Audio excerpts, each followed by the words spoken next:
was like that early 90s dance music. Oh, sure. So like I just have a super like soft spot for that. I'd hate to say it's a guilty pleasure because I just enjoy it. Like it's really not a guilty pleasure. I wish I had that kind of relationship with music. I don't. I Keith definitely Sweat. do. It's going to be hard for me to even. That's hard.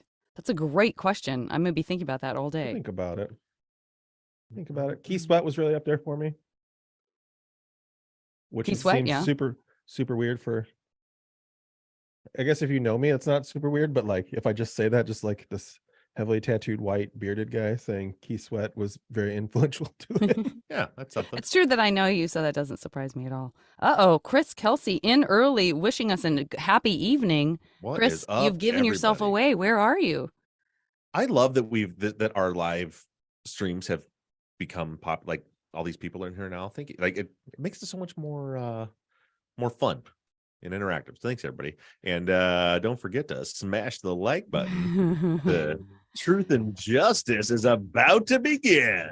I wish that Smash the like button, everybody. We are late coming in, and I wish I could tell you it was for a good reason. It was not. It was not. Well, we had to give a little extra sauce to the new patrons on the Patreon hour. Yeah, little extra sauce. A little extra. I really dropped the anvil at the end there. So yeah, that was a bummer. Not in a good way. Oh, shush. Not a good way. Ahoy, Shush. friends. Thank you for tuning into the live stream.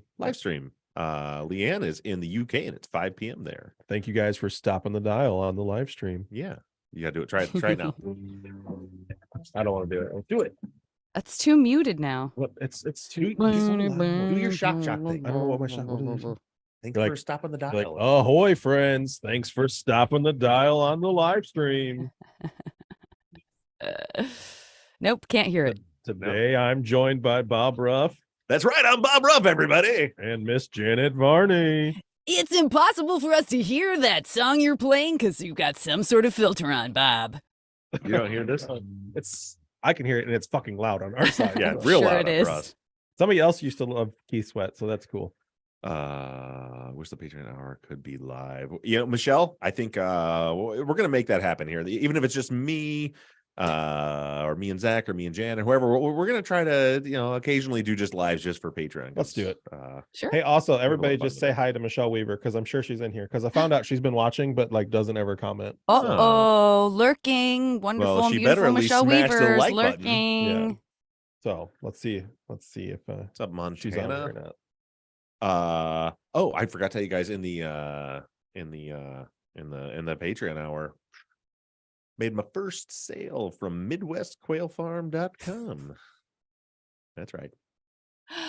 We are sell one of those MAGA whites. We are live. Looks like we made it. Can you call them MAGA whites? Like a mega white, but don't do it. You're just ignoring me. Don't do it. What'd you say? Nothing. Nope. Yep, we're gonna leave that alone. Funny to me. Sold 25 jumbo Egyptian hatching eggs. They're gonna be shipping out tomorrow. Great. Great. New Jersey. Great. Head out to New Jersey. Yep. Fantastic. Yeah, that's the thing. I also hold on. Did you make deviled eggs the other day with quail eggs? I sure did, and they were freaking delicious. And a real pain in the ass. By the way, I love quail eggs. Thanks, Gwyneth. Glad you do. I can't. It's like a rote. If you say that, I will say that. Have you watched A New History of the World? Either of you? Yes. Janet? No, I haven't seen it yet, but I feel like a bunch of people I know are in it, and my friend Dana Gould co-wrote it with Mel. So I was hearing about that process so for a long time. So good. And as soon as you started talking about Gwyneth, it made me think there's a point there where the girl's starting a podcast, and she's like, "This is my podcast coop," because she's in a chicken coop. Yeah. But it's I like it. Yeah, I'm always up for a goof. Oh, it's so good. Funny. It's honestly, it's everything you want it to be. That's right, Amy. You can get quail eggs at Costco. But you don't want to. You want to get them from Midwest Quail Farm. Okay. I was afraid I was going to get that wrong. Yeah. From Midtown Chicken Eggs. Yeah, we did Easter dinner at my parents' house, and they said bring an appetizer. Did you hard boil some tiny quail eggs? I hard boiled tiny quail eggs and then made deviled eggs out of the tiny little deviled eggs. I want you to next year. You got to do some little dye jobs, and people will have to really look for I the saw. So I'm in a tiny I'm in a eggs. Coturnix quail Facebook group, and Say that a lot of 4 people times were fast. like hard boiling and dyeing their That's little very quail cute. eggs. Yeah, That's it's very, adorable. very cute. I want to show. I'm going to show you something because the presentation that I put together for these quail eggs, it's really We something. are We're never gonna get living anywhere loose today. We are never going to get We anywhere are today. never going to get to it today. It's Bob's new glasses. He's just seeing so clearly now, so that he's just like Uh-huh. it's a whole new world to him. All of his decisions are sounder because he Yes. has glasses. I'm still trying to figure out who you look like. You look like somebody. He Who's looks like striking me someone and I with, can't- yeah. I forgot to mention that. Somebody probably mentioned. Oh yeah, no. Lots of people mention that you have. Listen, if you're a patron on Testicles on Friday, your you can hear face. the whole story about me going blind in one eye this week. Don't worry, there's no activity you'll be proud of that Bob did. Look at this. Look at. Is it gonna? You can't. Will it not? There it is. I If mean, can- oh, look how Yeah. tiny. See the little drop of sriracha I That's put on so top. Look at cute. that. Uh-huh. Those are good looking. Oh yeah. Do you know how Nice much of a work. pain in the ass it is to hard boil and peel 24 tiny The little quail eggs? peeling, I don't even want. I can't. The peeling, I can't. I just can't even imagine it. But Jason White says that he has a friend who works in designer chickens, and that you guys could do a little trade. Yeah. I don't want chickens. No, right? My pheasants outside Designer started laying chickens. eggs. Hold on, designer chickens. Yeah. Like Yeah. like Gucci and They're like cockapoos. Louis Vuitton chickens. Bob's quail are designer quail. Let's not lie to ourselves. Carhartt and Mm-hmm. Walmart. Patagonia. Mm-hmm. Oh yeah, I ruined my Patagonia shirt. Hey, look, who's Nick, here. you are lucky you have nowhere to be today because we are. Who Look, Grayson knows thinks when we'll get Grayson to the thinks I'm episode. funny. At least JV. somebody does. JV, look at the chat. Look who's here.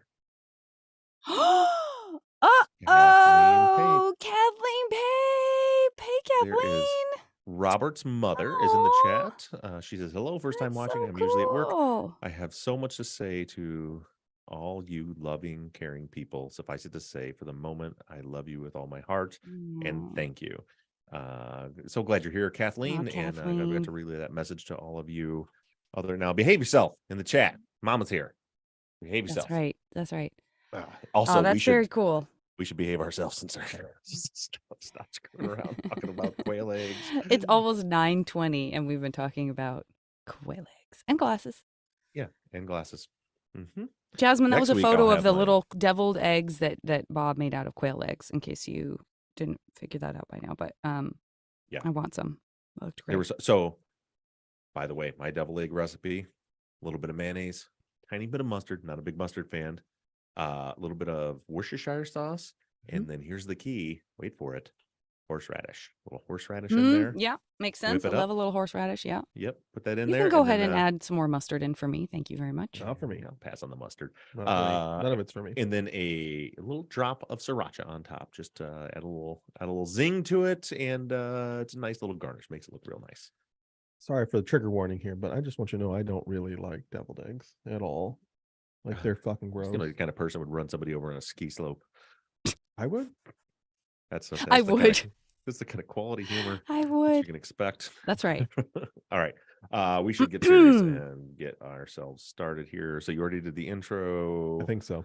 Janet, I you did got something. Lots of questions. Yeah. Yeah. It And, was a I hoppin' sort of forgot how to and do a poppin' podcast. chat on Worcester- Facebook. Got glasses on and I doesn't know how to do a podcast. I can see now. It's weird. I can actually see all of but these are not even. Look, next week I'll have my prescription glasses on. I'll be able to see better. These are my Amazon readers for the time being, because once again, I did go blind in my right eye. I just realized who he kind of reminds me of, Zach, and I know we are getting started, but he almost reminds me of John Goodman in The Big Lebowski. Okay. Moving on. He does. I get it. I can see that. I like that. Is it because of the tint on the glasses? Yes. I hope so, because otherwise that But was if you could very start calling insulting. Zach dude, I'd appreciate it. Yeah. The dude. Nothing is fucked, dude. Yeah. Apparently you're not a golfer. Shut up, Donnie. You're out of your element. Angela, That we're in a is what you fight. just Angela said- says mustard's nasty. Angela, we're in a huge fight right now. What you just said is the funniest line from that movie. It- My favorite line in that entire movie is when he holds up the bowling ball and says, "What is this, Lebowski?" And he said, "Obviously, you're not a Not a golfer." Hilarious. Hilarious. All right. I So like good. the part where he's got his head in the toilet and he goes, "Where's the money?" He's like, "I don't know. Let me look again." Yeah, I think it's down there somewhere. Let me look again. Great movie. All right. Here we go. Oh, I'm sorry. Who was that? I did forget to mention Paprika? KH. I did indeed sprinkle paprika over the top. Of course I did. Now it's time to get serious. Great. I'm nothing if not accurate. Here we go. All right, thanks everybody for joining us. We had a lot of audio for you to listen to this week, and from based on social media, it looks like most of you guys grinded it out and listened to both episodes on Sunday and Monday. If you haven't listened to part 1 and part 2 yet, I would recommend hitting pause on this and going back and listening to them, and then coming back so you can hear the discussion. Or if you don't want to have the feeling where you want to rip your ears off from listening to Detective LeClaire, then just go ahead and listen to this discussion. Your guys' thoughts. Well, so I started with Zach last week. Janet, your thoughts on the interviews? Real hard listens. Very uncomfortable for a number of reasons. I know that the many listeners felt the same. It was really hard. I mean, it really, I don't know. It's like, I know that we can't personalize it every time. And obviously, you know, people are different and all of that. And I know I didn't really say anything important just then, but all I could think was just imagining myself or someone I care about in that situation. And it was just very, very stressful. It was very stressful. Listen, 100%. there were times where I was like, I got to take a break from this. And then I actually said to myself, you know, Robert didn't get a break. And then I just kept listening. Like I was gonna be so brave and true. Yeah. But it was very hard. It was very hard. Zach, what did you think? I 100% when I got done stopped and hugged both of my children. And I'm gonna go after today, I'm gonna go home and hug them again and sit them down and talk about, if you ever get questioned, you ask for a lawyer and you stop fucking talking. Yeah, and that is fantastic advice, and we've been telling you guys that for years. You know, even my littlest. Well, my kids, I've told them that, and they say that you ask them right now, they say I want my parents and I want a lawyer. Yep. But I'm gonna go through it again with them, because after listening to both these interviews, I'm disgusted. It was hard. It was an absolutely brutal 2 hours to listen through. And Robert held his own real well in there. I think he truly did. He really truly did. And there's a lot of times where he questioned back, which I'm sure there's questions, but like the point where LeClaire's like, why don't you take a polygraph? It's science. And he's like, well, it's not admissible in court. He's like, well, if it's not admissible in court, then why am I doing it? Well, it's still science. It's factual. And he's like, well, but it's not. Well, it is actual, because that was one of my favorite parts of the interview. What he actually is, Robert's word were, well, they're not accurate. And then LeClaire says, like you said, he's like, oh, they're accurate. It's science. They're just not admissible in court. And then Robert has the best comeback of the entire hours of interview when he says, well, if they're so reliable, then why aren't they admissible in court? Yeah. Which is a fantastic question. I couldn't agree more, but I will say very quickly, I had moments where I was thinking about how mature and intelligent Robert and just older he sounded, and in my mind I was thinking that might work against him. You know what I mean? Like, you find, if you've set your mind on something, and I was getting some West Memphis 3 vibes as well, which I'm sure many people were during this conversation, where, you know, you start pointing to other things and saying, well, you must be this kind of person. And, you know, it's very easy to become guilty of that if I feel like we've done it with people we've talked about on this show, where we're like, ooh, I'm uncomfortable with this other outside activity that has nothing to do with what we're talking about. And you sort of can see how someone starts to try to fit a narrative with every tiny little piece that they can. So there was definitely some West Memphis stuff for me coming up when, you know, we're talking about posters on the wall and stuff. I did too, but the thing that more so that reminded me of the West Memphis 3 case was, and there was a conversation I had with somebody, a great contributor. They I believe they're in the Robert and Christian are guilty camp, but they're always very, you know, they have good discussions on our fan page. But they had said how they thought Robert was really being a jerk in this interview because he wasn't trying to help. And I had said to this person on Facebook, I said, I really think it's perspective. Like, if you have in your mind that he does know something and he is involved, then it sure seems, I can see how someone would say it seems like avoidance. But if you're looking at the evidence and you think he really doesn't have anything to do with this, and then take it at face value, he's he's trying to help the whole time. But what reminded Sure. me about the West Memphis 3 case was the first time I met Jason Baldwin and I interviewed him, and he talked about his first interrogation. And I remember so clearly him telling me, he's like, it was the craziest thing I've ever been through, because they asked me what I was doing, what happened, this and that, and I told them the truth, and they refused to accept my truth. They kept trying to get me to say what they wanted to hear, and they refused to accept the actual truth over and over and over again. And so I had that in my mind as I'm listening to this, and it's like, he just keeps like, I don't remember, I don't know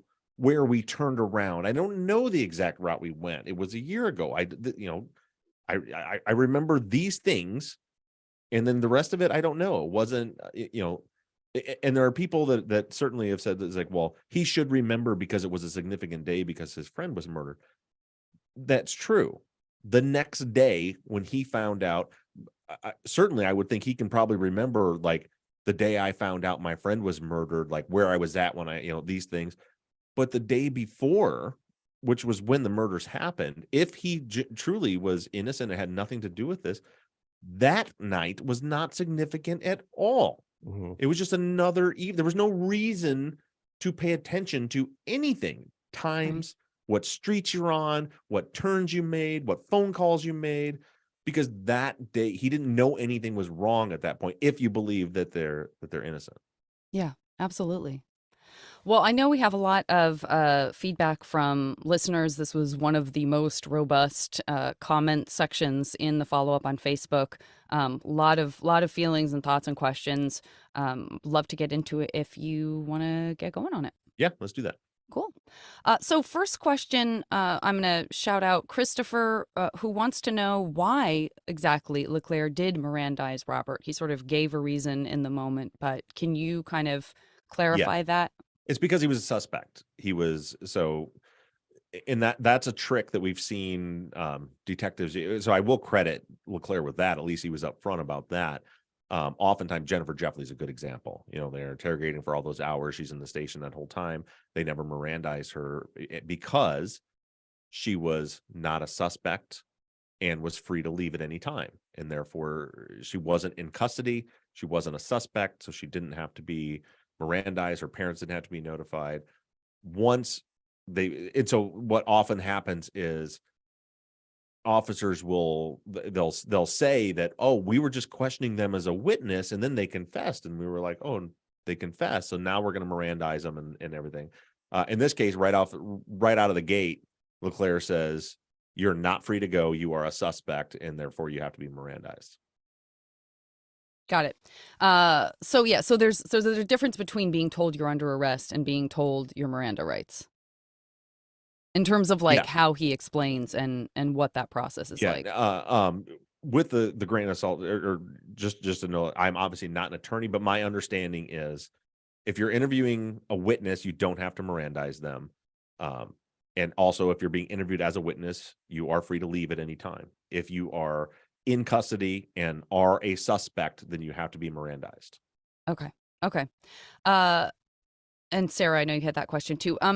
So regarding the search warrant, Lauren says, to clarify, the search warrants were executed the same day, and were both Robert and Christian aware that they were both at the station together before they were placed in that same room later? Do we know if they knew that? Does that matter? I don't know if they knew that. And there's probably a question about this, but a lot of people are asking about Christian's interview. Christian's interview is about 8 minutes, 5 minutes. And it's him saying, I think, I can't find a transcript for this. I have the audio from it, but it is literally the worst audio in this entire file. Like, I've tried every piece of software, everything I have.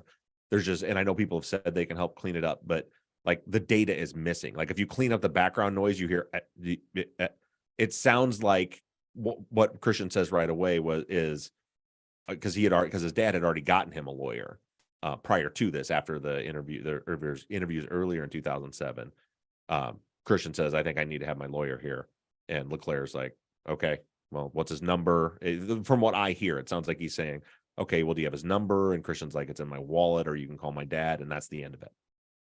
There's no more conversation with Christian. Yeah, we have a lot of questions about the and I know that's happening in the chat as well. Chat, don't worry, we're also getting to that. You can imagine there were many, many questions about asking for an attorney, all the stuff around that. I just wanted to clarify a couple more things on the warrant itself before we get into that.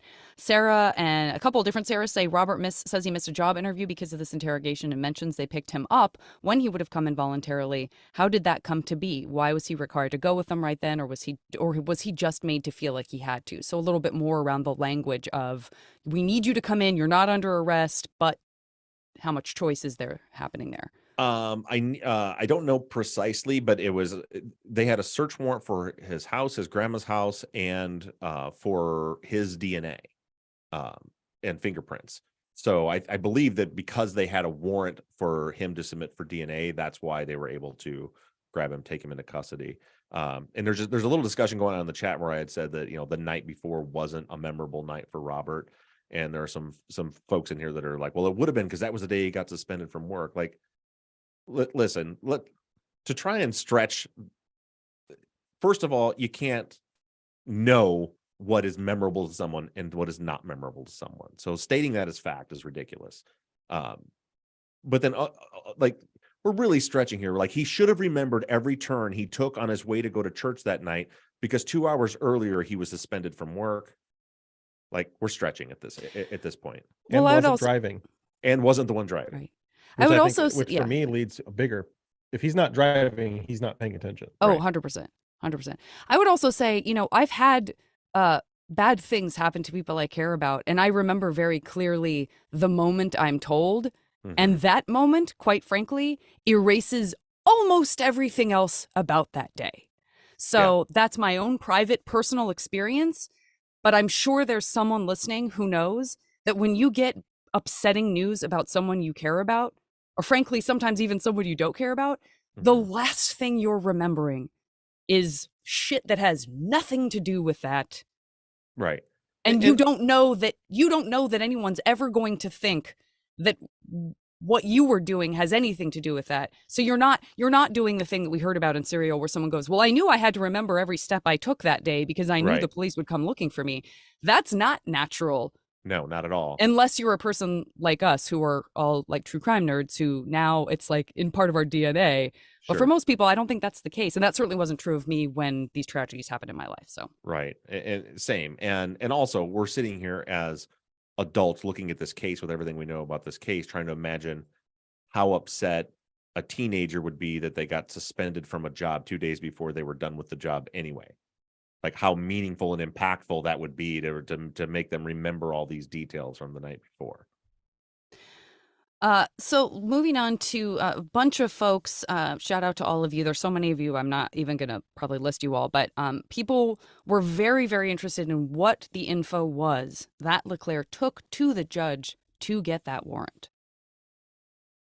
I don't know off the top of my head. I'm sure I'll try and pull out the probable cause affidavit that had to be filed, sent in to get that. My assumption would be it had to do with Christian's DNA on the business card.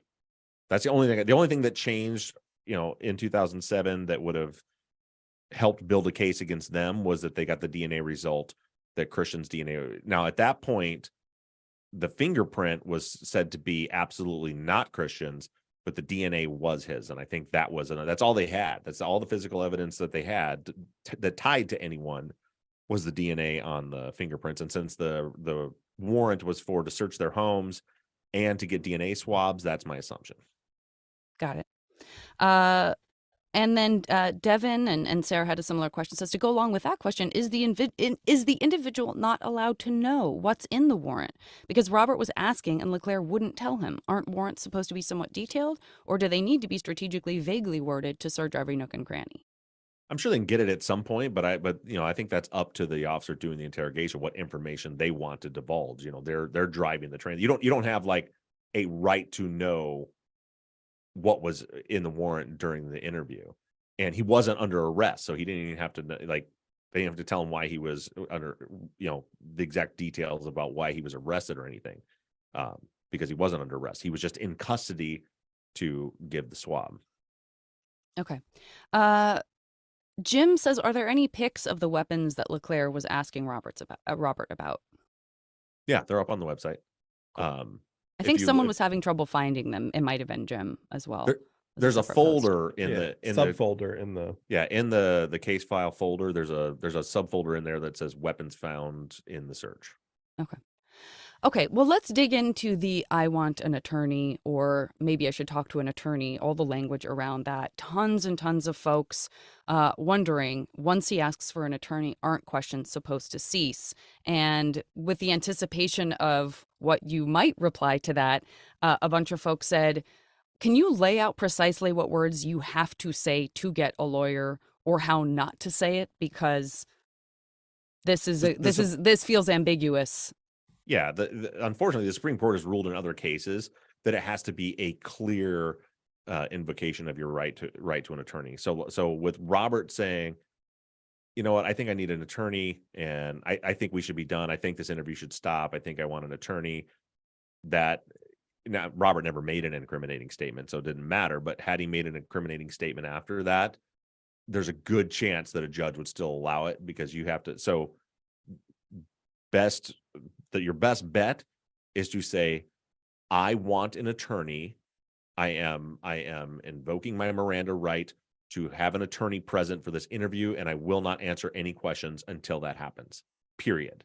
The problem is, particularly with innocent people in a lot of cases, is you don't want to be confrontational with the cops, right? You're trying, so it's almost like, and I'm not just talking about Robert, but in a lot of cases, whenever listen to interviews and stuff like this and watch them, you see that I know I need an attorney, but I don't have the personality to be confrontational and go, it's time to stop, especially with a young person. And so you hear this kind Oh of, my gosh. I think I need listen, I really think we should probably, it seems like I should have an attorney now. So I Yeah. think we should stop. And a lot of detectives like LeClaire are like, they know, like, that wasn't good enough. And I can say, Ugh. oh yeah, sure, you can have that, but here's another question. And so you start answering questions so again. hard. They're like, I'm good to go. they did it with Sandra Melgar as well. Yeah. Exactly the same thing they did with Sandra Melgar as Yep. well. They do it. They It's all the time. And just to address something in the chat, Nicole's in the chat saying that Robert didn't mention that he forgot the 40-minute round trip to Sacred Heart. That's not true. If you go back and listen to and read his interview, he wasn't asked specifics. He didn't during that interview, the officer investigating him didn't say, where'd you go? How far did you drive? Did you head toward? None of those questions were asked. That's what we've been talking about. They weren't asking the right questions. Robert didn't know when the crime occurred. Robert didn't know that any of that information would be relevant. So he just is very vague. Like, we were going to go to church. We ended up not going to church. We ended up going to Christian's house. It's absolutely not fair to categorize that as, oh, he forgot to mention a 40-minute trip. He wasn't asked the question. It was a bad interview in fairness to an investigator that didn't have enough information to ask the right questions. right.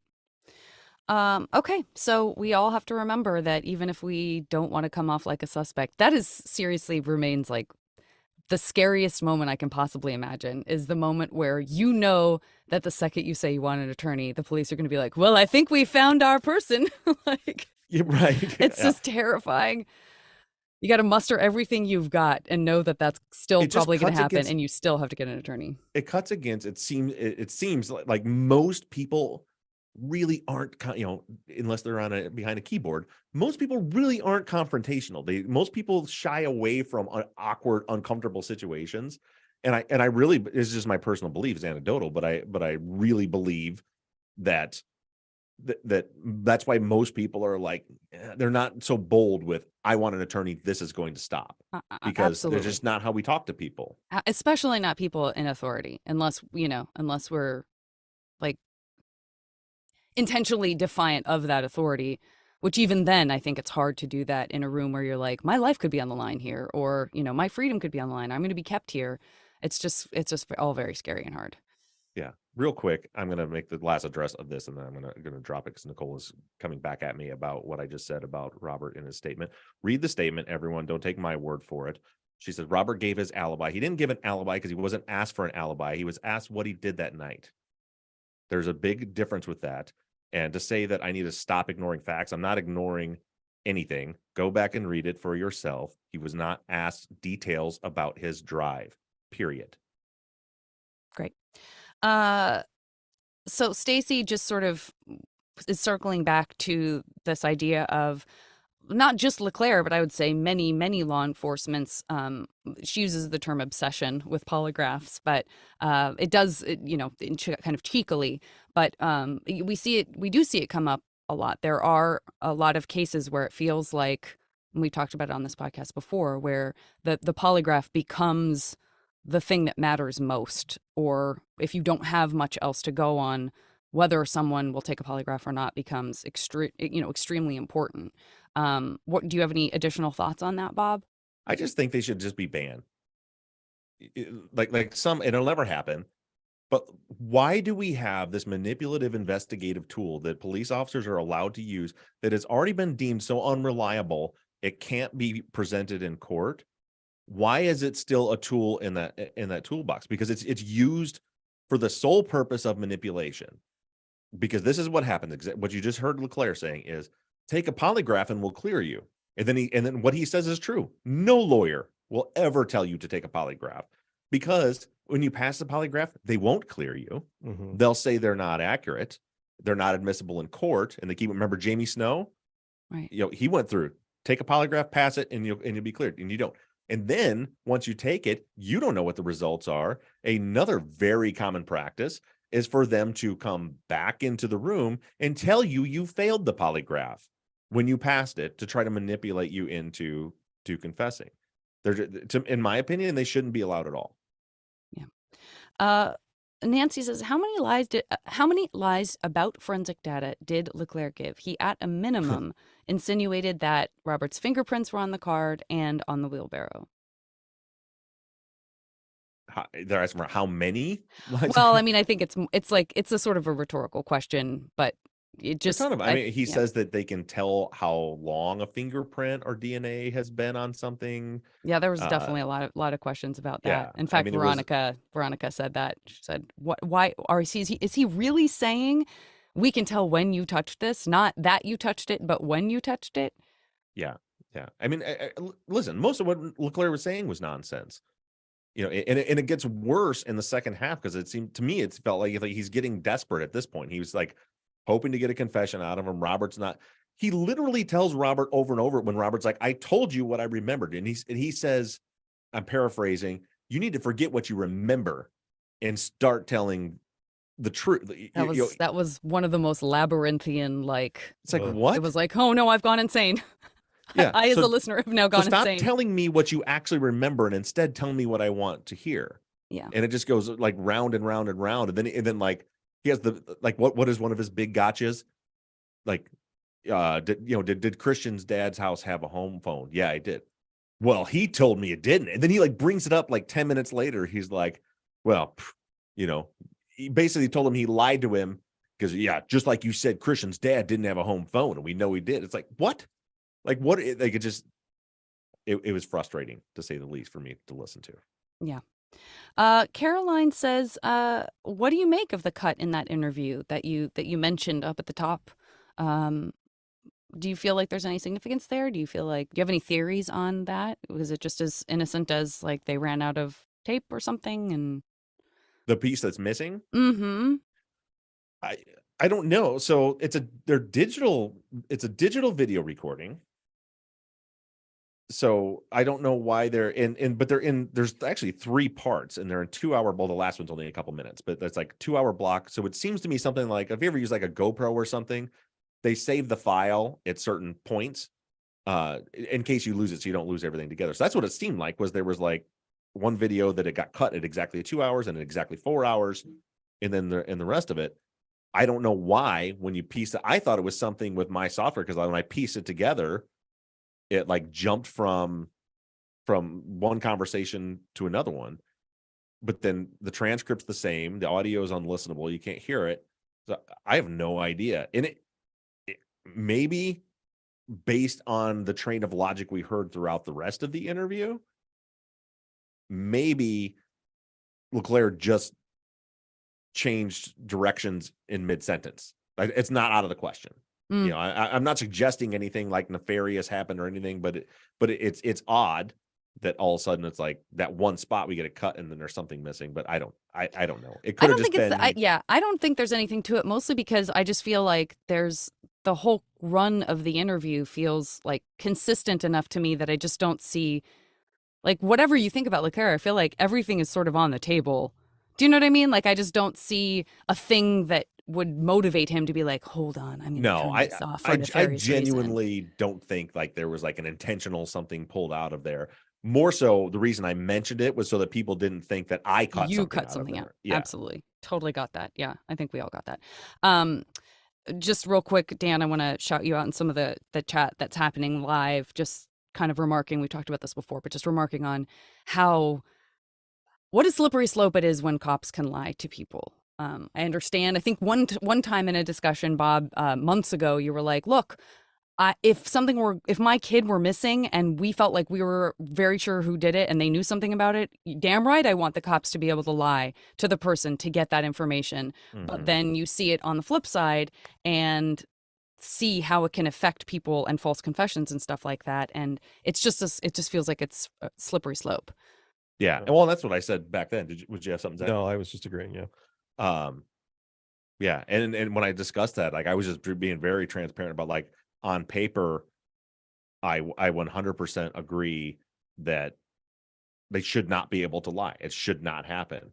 And when we had the discussion, I was like, just trying to think like, well, what if my kid was missing and they're trying, that part of me is like, do whatever you got to do to get it out of them. But then like the fair part of me is like, yeah, but that doesn't, we don't want to get the wrong person. You can't do it. But yeah, ultimately, no, it sucks that they're able to lie because they do it all the time. And you end up with terrible results.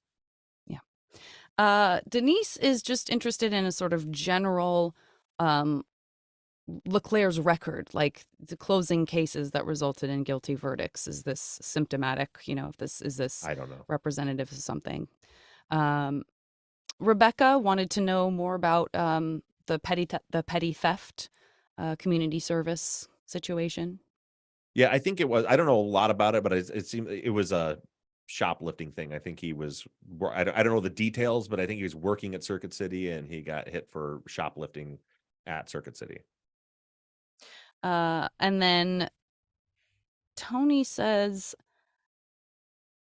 okay, so I'm going to read all of Tony's because he sort of is putting it into a context, but then still asking a question. So I want to respect that. Tony says, that was painful to listen to and so aggravating on so many levels. I thought he sounded innocent and the detective sounded like an idiot.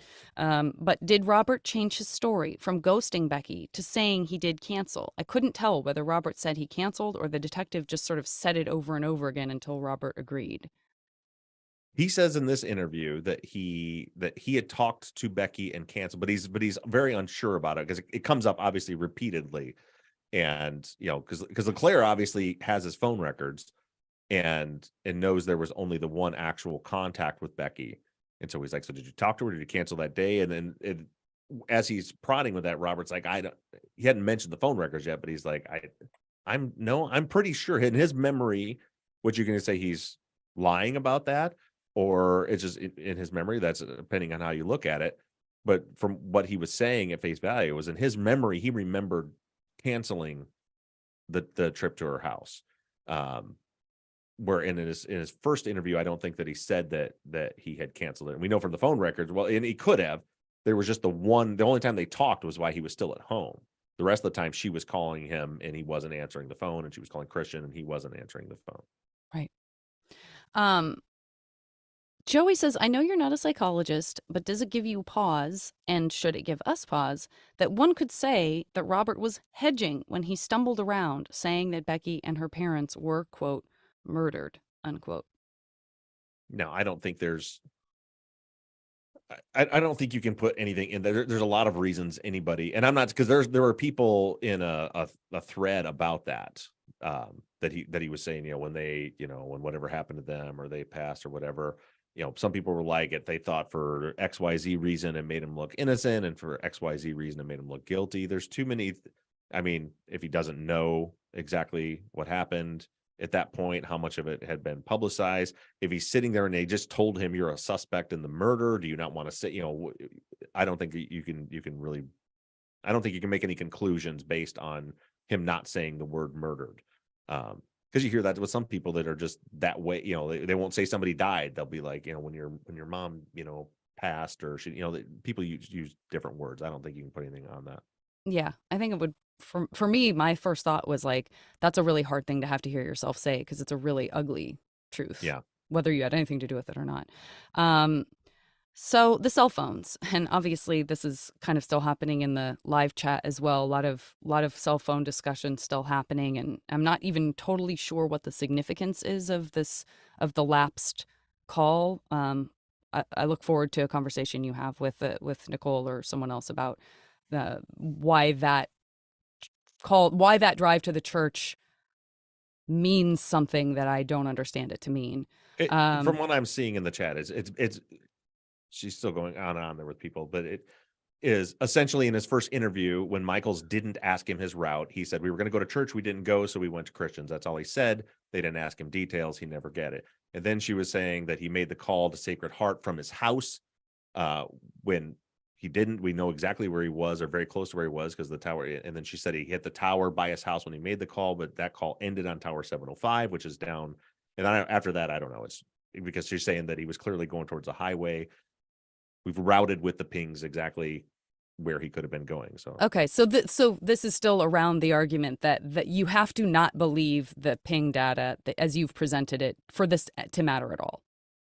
Yeah, well, because I don't understand what the implication is. Okay. I don't either, and we'll stop talking because Nicole is the one who is supposed to come on and okay. Well, and hopefully site, you so guys we'll can be able have to have an actual discussion about have a more guided discussion where you both get to really just talk and not have it be kind of jumbled in the middle of all of this other stuff. Because I do want to honor the questions that exist that people took the time to write on the Facebook. So here's Carl. Well, Robert did say that they didn't get past an exit on the 111, which would mean they turned around. How do we reconcile that with the sector data? Are we, and Sarah, I think, had a similar question. Are we just assuming he's mistaken? So this is still all around kind of Leclerc trying to prompt certain things without revealing too much information to Robert. To me, that just feels like a real cluster F during the interview of many cluster Fs. But people are wondering like, hey, is this significant? This idea that Robert is trying to follow what Leclerc is not quite getting at and come up with answers, and is there something inconsistent about that with the facts? No, not at all. Because remember, first of all, Robert is saying like, I don't remember. I wasn't driving. I wasn't paying attention to where we were at. I don't remember. Like, I couldn't tell you where we turned around. And then that's when Leclerc is telling him sort of that the cell phone evidence says that he's gone down 74, like towards Becky's house. And Robert's explanation of where they went, he's like, well, what you're telling me doesn't jive with the cell phone evidence. We know now that it does jive with the cell phone evidence, but what he was saying was it doesn't jive with the cell phone evidence. And he's like, well, so Robert is trying to, in saying, I don't remember where we went. And he's saying, well, what if, you're saying you're going down 74. And that's Robert's like, we could have, I don't know, like if we like, maybe that's where we turned around. And he starts saying like, if we couldn't get in the left lane, maybe we turned around there. Like, could that? And he's like, no, that's what I'm saying. That's not what you're. So like, basically Robert says, this is what happened. This is where we went. I don't know the exact details. Leclerc is saying that's not true because the cell phone evidence is saying you went somewhere else. And Robert's saying, I don't know why that would be, because that's not where we went. I don't know if we had turned around there, would it cause that? Because that's what that whole conversation is. Got it. Jennifer says, if Robert hadn't told Becky that he wasn't coming, could she have been calling? We've talked about this, I think, earlier in the season. Could she have been calling frantically to warn him, to tell him not to come? Do her calls fit at a time frame when the killers could have been in the house? We don't know how soon after killing Vicky and John the house was set on fire. I think we mentioned this and sort of talked about why wouldn't there be a 911 call, if I'm not mistaken, but I could be remembering wrong. If Becky was there, yeah. I don't. Is it possible the killer was already there? The killers were already there at 7:00. It's possible, but we have no evidence. All we can work from is we know when the latest time or the earliest time Becky's body could have been set on fire. We know the house was on fire before Becky was set on fire.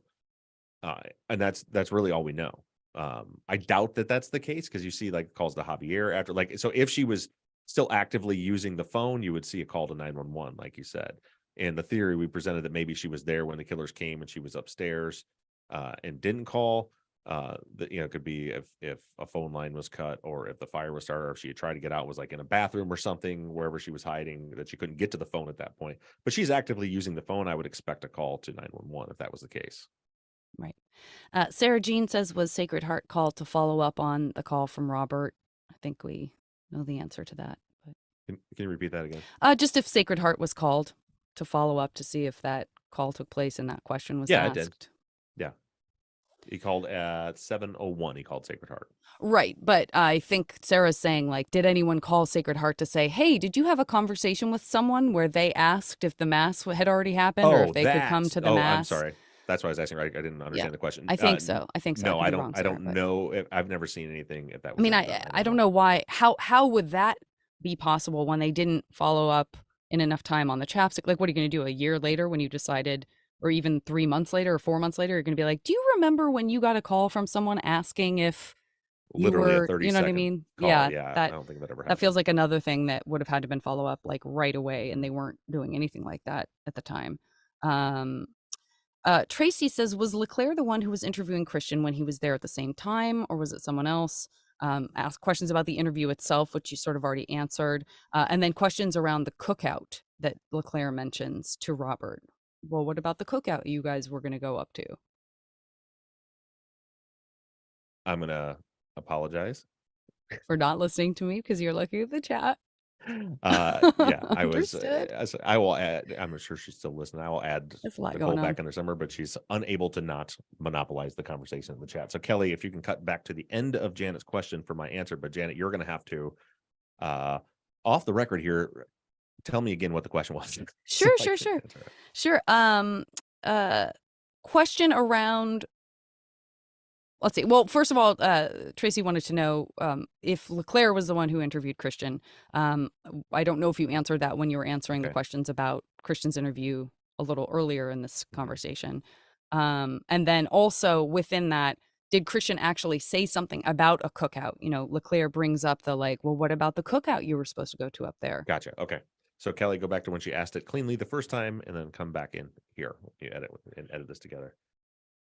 So it was Leclerc that interviewed Christian, but as I mentioned earlier, it was just there really wasn't an interview. He sets him in there, he gives him his swab, tries to ask him a few questions, and Christian just says he wants an attorney, and that's the end of that. So no, Christian didn't say anything about the cookout in there. I think Leclerc mentions in the interview with Robert where that came from, and I think it came from Christian's dad. If you go back to that interview we heard from like January 2007. I think Christian's dad says that he thinks it was, that they were supposed to go up to a cookout or something like that. I think that's where that came from, was just, Christian's dad his understanding of what it was, that it was like a cookout or something. Okay. Yeah, Teresa, shout out to you. I think you mentioned that as well. And any thoughts on why Christian's dad would even say that at all?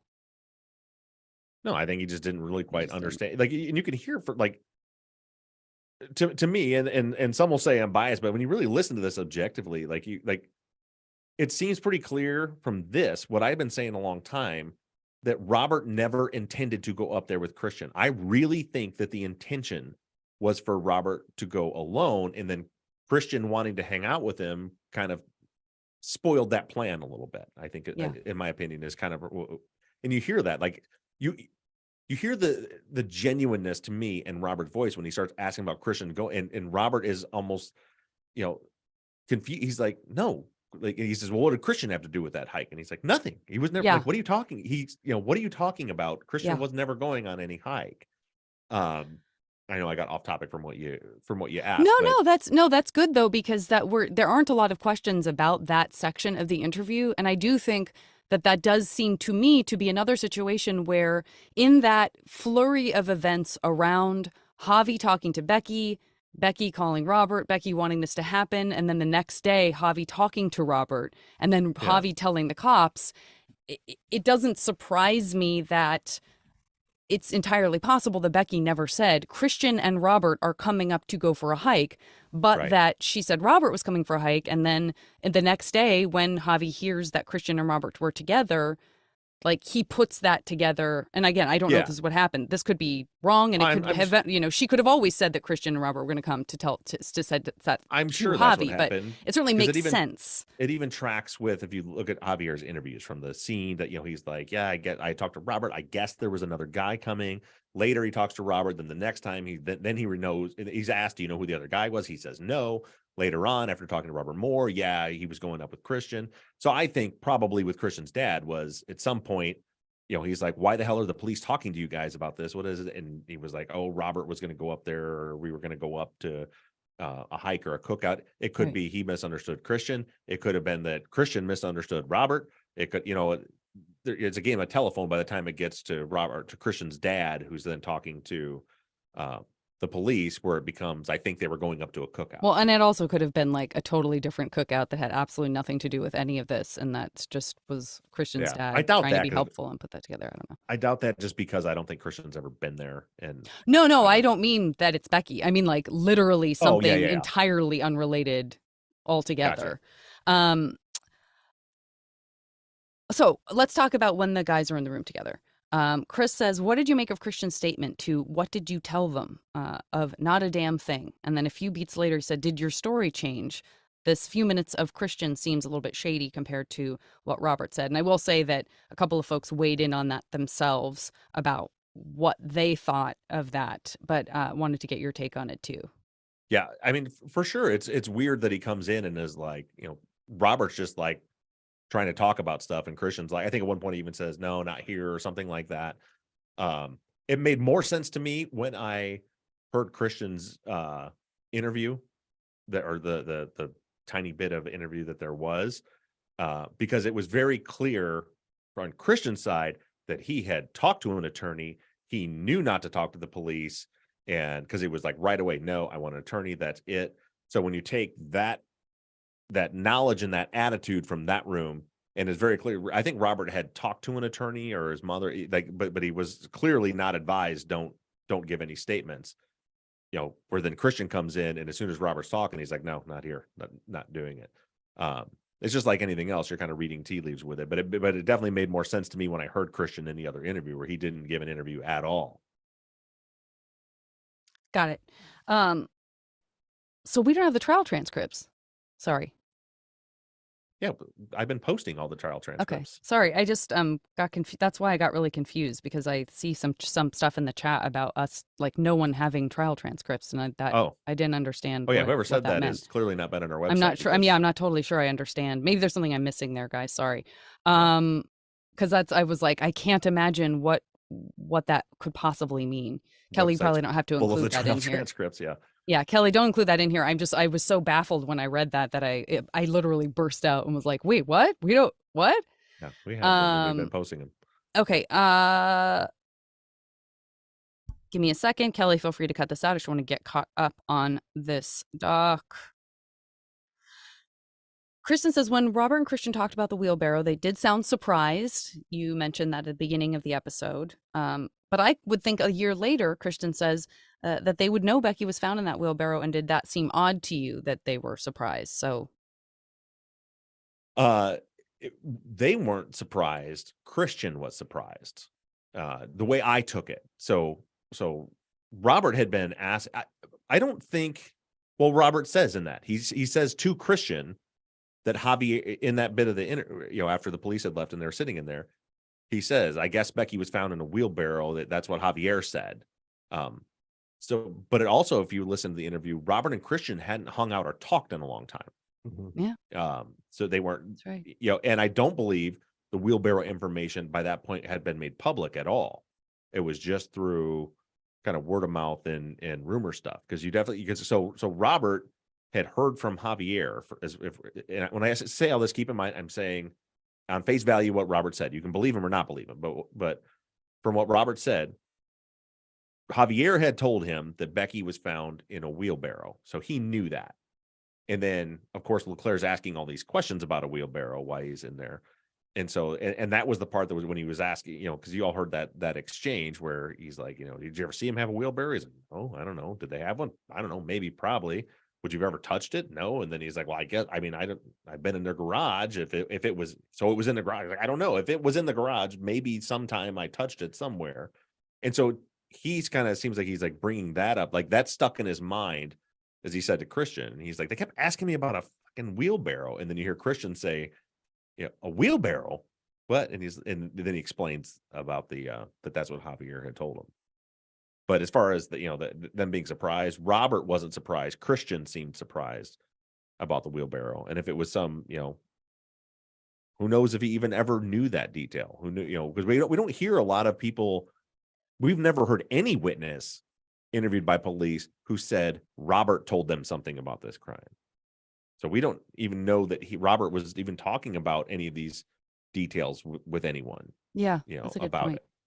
it. That is kind of interesting to draw a circle around, because we haven't really talked about that. But that was new information, right? That Robert and Christian hadn't really been hanging out. I think a lot of folks just sort of imagine this ongoing friendship, where they were very close and that they didn't have those normal ebbs and flows that you have with friendships, even more so, I think, when you're younger, but that's just my opinion. But yeah, imagine how uncomfortable that would be. Like, hey, person that, means a lot to me, but like there's some tension here for various reasons. Like, here we are at the police station. What's going on with you? Like, yeah. And I think didn't he say that it was because Christian didn't like Sarah? Yeah, I think it was just like there's some tension. Tension seemed very normal to me, but Mhm. okay, almost done. Was any Kristen also wants to know, was any of that interview, anything that we heard in these last couple of episodes used at trial? I don't think so, no. And then we know for sure, Kristen just wanted to verify for sure Robert and Christian never took a polygraph. That was another thing. LeClaire was like, if I had a nickel for every person who's already taken a polygraph in this case, I'd be a rich man. He didn't reveal the answer was he would have one nickel, because Ron Friedley is the only. Yeah, that was a good. But yeah, that was another kind of one where funny. he's like, dude, basically everybody's doing it. Yeah. It's like, nobody's doing it. No one took your stupid polygraph. Yeah, that was a moment of lightness and a very uncomfortable listen for me. Mhm. Charisse says, not a question, but a statement. If owning guns is a right per the Second Amendment, how can it constantly be used against you? And he only owned 2. This automatically makes him a killer? Stupid. And this coming from a gun reform person, speaking of herself, stupid. I just enjoyed that post. Yeah, and it doesn't. Now, by the time trial came around, Robert is a collector. As we mentioned, his house looks very much, I'm sure, like Zach's basement. Yeah. Which are, full of a lot of guns. And of course, but it's one of those things that's used against in court of public opinion. And it was used to try to paint a picture for the jury that they're a gun fanatic and they love guns and they love. But what I try to do with all of this stuff in any case is let's cut through the noise and look at facts. That Nicole was in the rear is like don't ignore facts, Bob. Well, here's a fact. Where's the evidence that either Robert or Christian had any way or any access to a .40 caliber pistol? Where's the evidence? So, because people like in the if you look on the website, the pictures of like the weapons in the house and stuff like that, you'll see like you have like welded together like a saw blade and a handle, and there's like samurai swords. There's all kinds of crazy stuff in there, and so they like point to all that stuff. But they weren't killed with a samurai sword or a hacksaw or Wolverine knuckles, which is one of the things he had. Yeah, that's exactly what I saw. Vicky was shot in the head with a .40 caliber pistol. Someone who believes they're guilty put a .40 caliber pistol in Robert's hand for me in 2006. Show me even a possibility of somehow, some way that he had some possibility of getting, and it doesn't work to say, well, we don't know. He could have isn't proof. He could have isn't evidence. Show like somebody, I think it was Nicole in the chat last week, was like his dad had these guns that he could have access to. None of those guns were .40 caliber pistols. So as far as the weapons go, to get back to that question, that is, there's so much noise in this case, and that's like a big red flag that it's not a great case, that it's not a strong case, is when you have to make all this noise about nonsense to distract from the fact that there's no actual facts. Show me the evidence that a person left that scene in a car. Show me the evidence that someone could drive a low to the ground car like that from that house and get all the way to now the sector we know Robert's phone actually hit in 37 minutes. Show me the evidence that that's the case. Show me the evidence they actually, forget the noise. Look at the actual facts. That's what I keep being told. Look at the facts. Well, that's what I'm asking you to do, audience. Look at the actual facts and the actual evidence. It doesn't matter. I mean, Robert could have had 3 pairs of nunchucks with razor blades on the end of them. It has nothing to do with this crime. Oh, I thought I thought there was more to that. I Sorry, was that was still great. for you guys to comment on the. Leanne says, Zach, you're being very quiet today. I feel like you're always quiet, and I always No. worry that people think we're not letting you talk. Is there anything that you want to add? We love No, you, just cut all and this out. You're fine. could you Just keep please going. tell everyone that we're not purposefully keeping you quiet? You Yeah, and purposely- by the way, Shut Kelly, up, Zach. Just kidding. after I said none of them do this crime, and it seemed like a solid place to stop that conversation. Yeah. That's where you're gonna want to hit the edit button. Yeah. What's up, Kelly? Love ya. Quick question from the chat, because Kate, I think I saw you post this earlier, or someone else did. But Kate says, why is Leclerc concerned about Grandma's house across the street? Did they search that too? If so, what was found? Yeah, they searched that too. I don't think, and it might have been that they searched both houses. I don't remember which one Robert was actually staying at the time. I believe he was still at his mom's house. He might have been over there, but they searched both. They did stay on that for longer than I thought they would have as well. What, the questions about his grandma's house? Yeah, they just kind of kept on about that, which I don't really understand why, but I don't either. I don't know why they didn't interview his cousin or his girlfriend or anybody. I mean, we're in this position. There were some people on Facebook. A former colleague of Leclerc's, was reporting a bunch of posts where people were saying some not so nice things about Leclerc on the Facebook page. I'm sorry, Leclerc we're in this position because of Gary Leclerc, in my opinion. And by this position, I mean a place where we're having to have a debate at all about who killed Becky and John and Vicky, because he did a terrible, piss poor, incompetent job of investigating this case.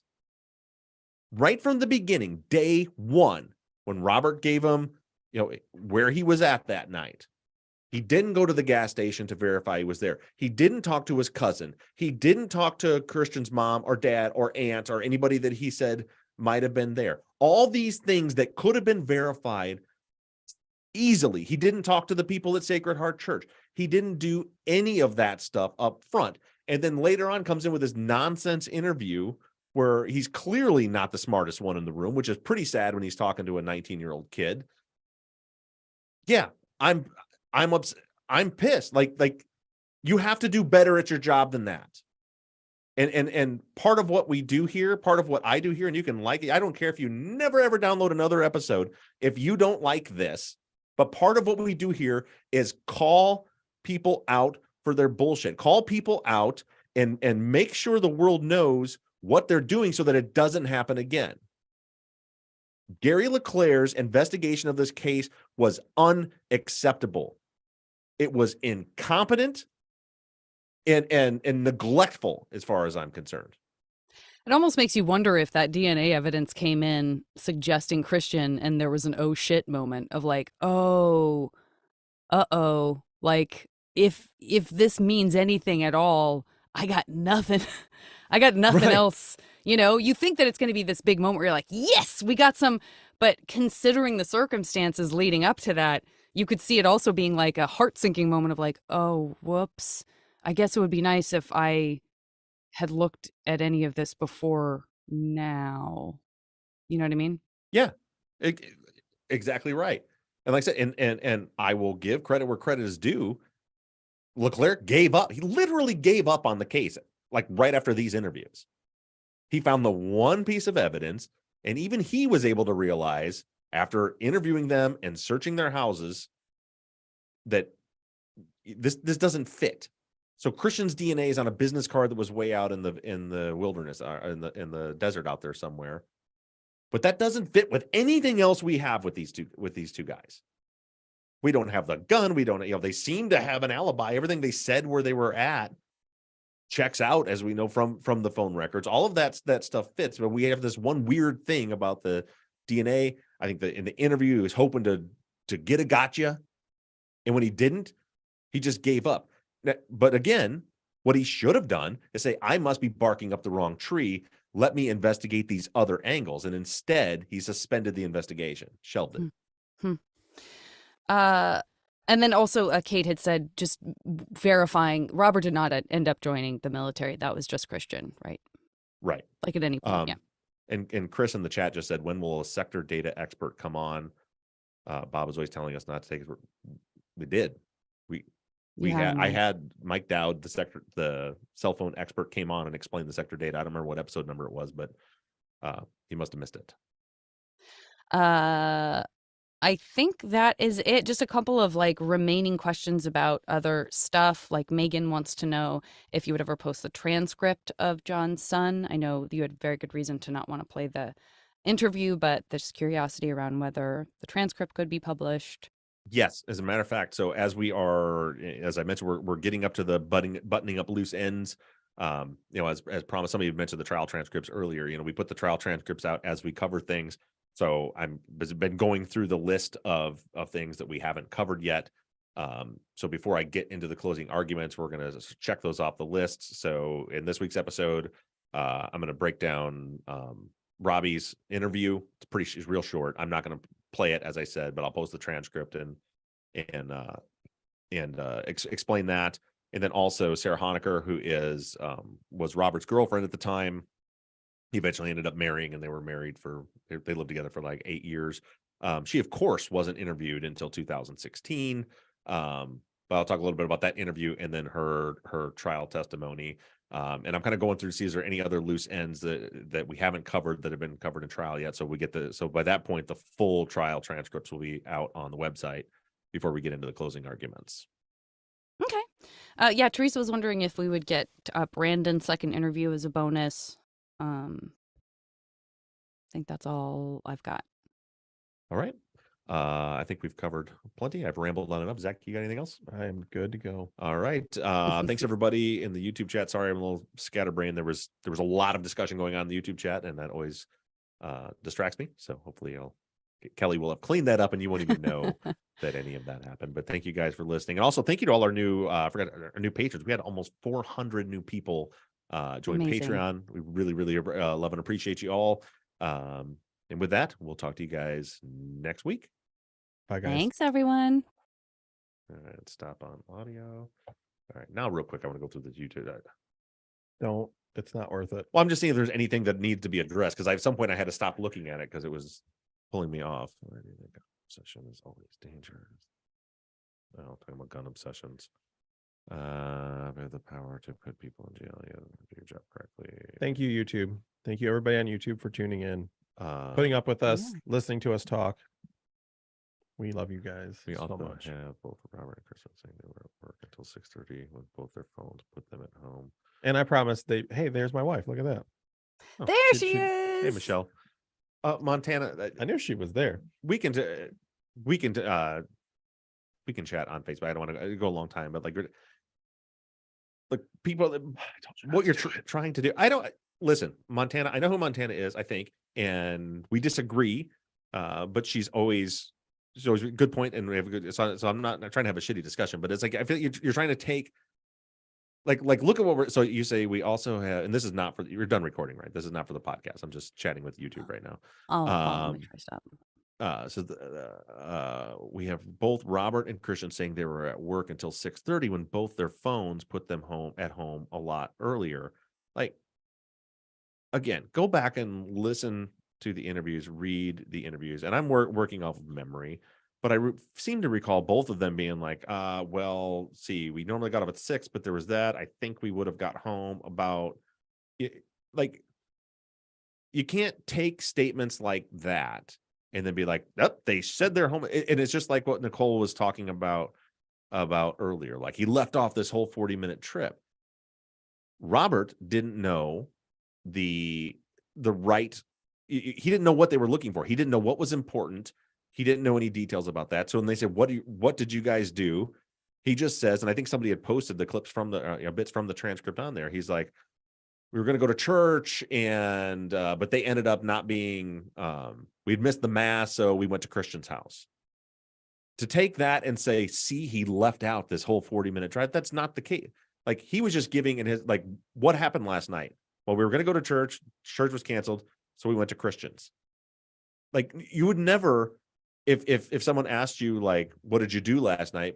Unless you knew they wanted more detail or they asked you for more detail, you wouldn't be like, "Well, Christian came over. We were going to go to church, so we got in the car and we drove, and we got about halfway down 111, and then I called 411, and then after that, then I called Sacred Heart. And by that, then I realized we had missed it. We were already on the road, so we turned around." Like your general retelling of a night is, "We're going to go to church.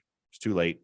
We went to Christian's." Now, what should have happened is Michael should have said, "Well, talk to me about that. Where did you go? What was the route?"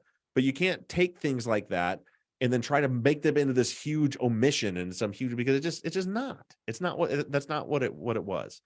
And I saw people talking about, and I'm sure Nicole and I will have a discussion about it when she comes on the show about like said something about like the sector data that I show is impossible. Like it's not the map. Every map that's in the case file I've posted.